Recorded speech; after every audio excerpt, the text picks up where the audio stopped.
the dance of a deeper explanation.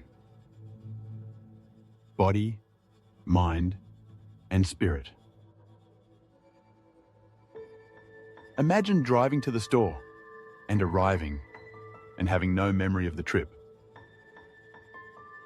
No recollection of stopping for red lights. No recall of speeding up and slowing down and turning.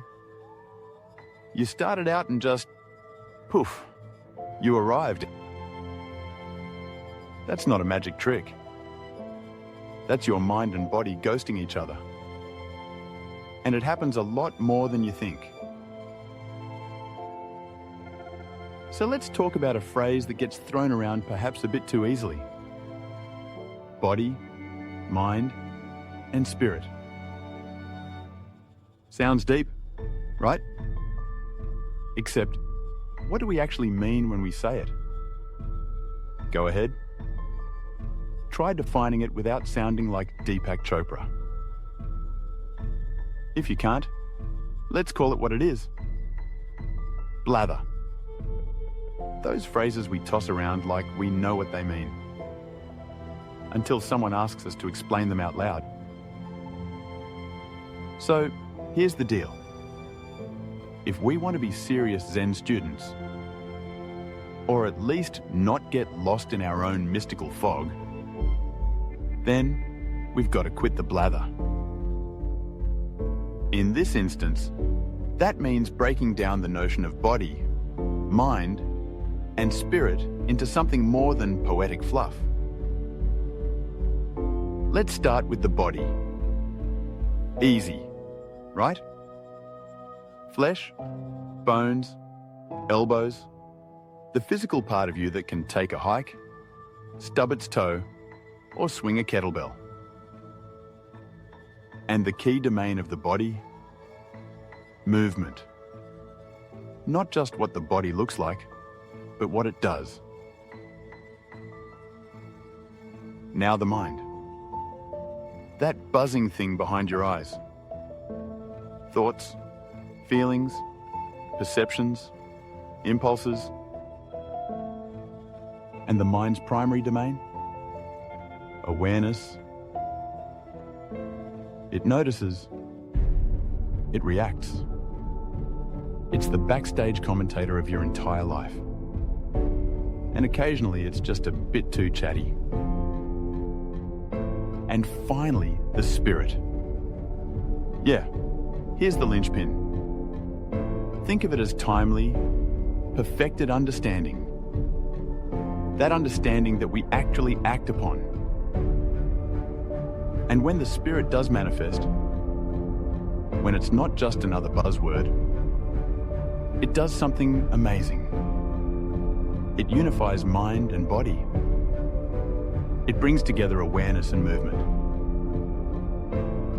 And the spirit's domain, it's called right view. It's what the Buddha might refer to as purified knowledge. And from a more practical standpoint, the spirit is simply about working on something. Period. In Zazen, we work on coming back to the breath. In Kinhin, we work on being aware, staying close and in step. In Samu, we work on being present. Spirit manifests. Mind and body unify as we work on something. So now that we've got some solid definitions of each, body, mind, and spirit, let's take a look at the common relationships between body and mind. There are three, and you've probably experienced all three before breakfast. The first, separateness. This is autopilot. Your body's making toast, while your mind's replaying that embarrassing conversation from yesterday. And nobody's steering the ship. A part of you may be here, but the reality is that Elvis has left the building. The second case, mindfulness. The mind starts paying attention, it observes. When sitting zazen, it observes the breath. Inhale. Exhale. It tells the body, hey, I'm watching you. It's like a traffic controller for your limbs. Functional, focused, but still dual. Then we have the last case. Clarity, body and mind, just falling away. The inevitable result of not choosing, of completely letting go. You're chanting, and suddenly, there's only sound. You're walking in Ken Hin, and suddenly, there's only walking.